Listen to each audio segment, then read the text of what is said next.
I never planned on digging into the evidence locker. Honestly, I didn't even know small-town stations kept digital inventories the way big cities do. It all started with a routine Freedom of Information Act Request 1 I fully expected to be denied. But what came back was something I've never seen in all my years of investigative work. It wasn't a stack of redacted reports or a polite rejection letter. It was a spreadsheet. A single, sprawling spreadsheet. No case numbers. No incident reports. Just a list of evidence items with dates, stark descriptions, and intake signatures. Normally, evidence follows a clear path.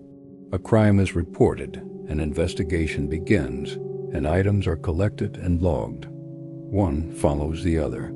That's how it works. But this list, it was an island. It didn't match anything in the station's public crime logs. Not a single item had a corresponding report. Not one had an arrest attached to it. Not one had a victim's statement. It was as if the evidence existed, but the crimes never did.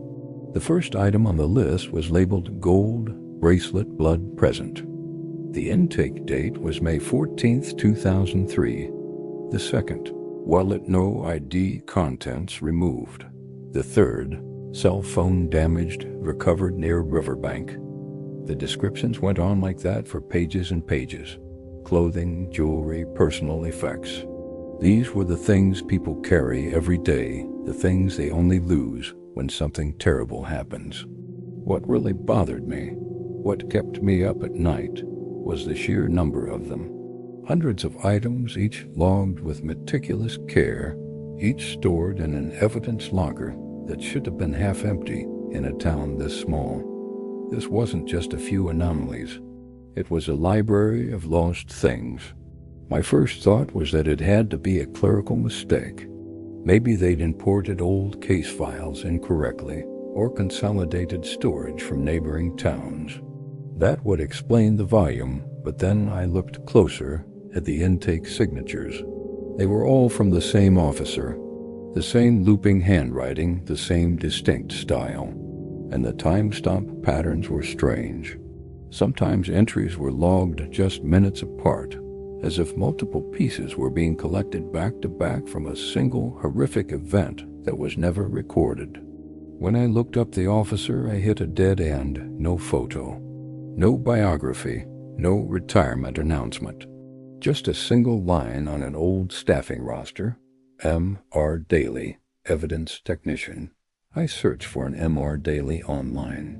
No LinkedIn, no social media, nothing.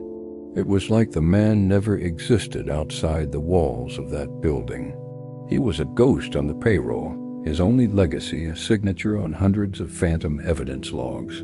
Who was this person, and why were they the sole gatekeeper of this secret collection? I kept digging, feeling like I was pulling at a thread that might unravel something awful. Eventually, I found a public resource that made the hair on my arms stand up, a missing persons index from the state central database. On a hunch, I started cross-referencing the intake dates from the spreadsheet with disappearances reported in the same time window. The overlap was almost perfect.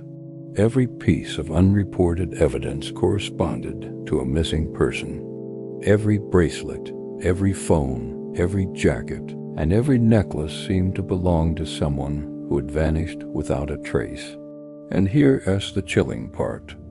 None of those disappearances were ever officially handled by the station taking in the evidence. I don't mean they were mishandled. I mean they weren't logged at all.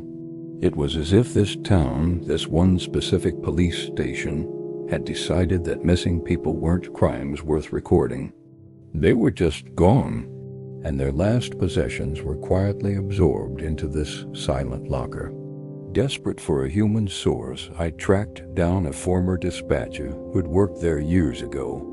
When I mentioned the evidence room over the phone, she went completely quiet. The line was heavy with a silence I couldn't interpret. Then she asked me in a strained voice how I'd even heard of it. When I told her about the spreadsheet from the FOIA request, she whispered, "They weren't supposed to release that," and abruptly ended the call. I was stunned. A few hours later, an anonymous email landed in my inbox. It was from her. The message contained just one sentence. "They collect the evidence, but they don't open the cases." I tried to reply, to ask why, to ask who they were, but she never wrote back. My emails went unanswered and her number was disconnected. She had vanished, just like the answers I was looking for. With this new, terrifying context, I looked at the locker inventory again. I started seeing patterns I'd missed before. Items were grouped in clusters. 3 objects collected on the same night. 5 more a month later. Another cluster of entries appeared around the time of a local summer festival. All small, personal, intimate things. A single earring, a child's shoe, a worn-out paperback. None were labeled with victim names, just those cold, objective descriptions, and the same signature from the same ghost officer who was somehow always the one receiving them. But the biggest red flag, the one that made my blood run cold, was at the very bottom of the spreadsheet. It was a single line with no description, just an intake date, just that familiar signature. No item was listed. It was a blank entry. It was also the most recent entry, only a few months old. What does it mean to log evidence that isn't there? Or is the absence of an item the evidence itself?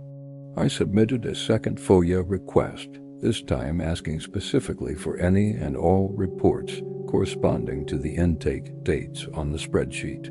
The request was denied, but the reason they gave was the most disturbing part. It wasn't denied because the documents were classified or sealed. It was denied because, and I quote, "no such reports were ever filed." So I filed another request. Denied, then another. Denied. On my 4th attempt, the station stopped responding altogether. It just went dark. Last week, I decided to check the original spreadsheet again, using the same file and the same download link from the first FOIA response. It was still active, but something had changed. The bottom row was missing. The most recent blank entry had been deleted, not hidden, not redacted. It was erased, as if it was never there in the first place. Someone was watching me. Someone knew I was looking. Then, 2 days ago, a new file appeared in that same public FOIA folder. It had no label, no metadata. It was just a scan of a handwritten note. The handwriting was unmistakable. It was the same as the intake signatures from the spreadsheet. The note said, "Stop looking into what isn't yours." No name, no date, no explanation. Just a threat hanging in the digital air.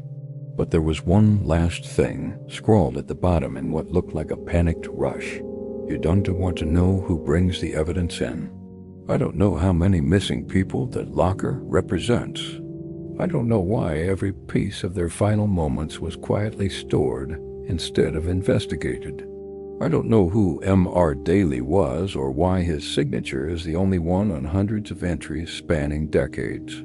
But I do know this. Someone out there is collecting reminders of the people who vanish, not solving their cases, not reporting their disappearances, just keeping their last possessions locked away in a silent room the public was never, ever supposed to see.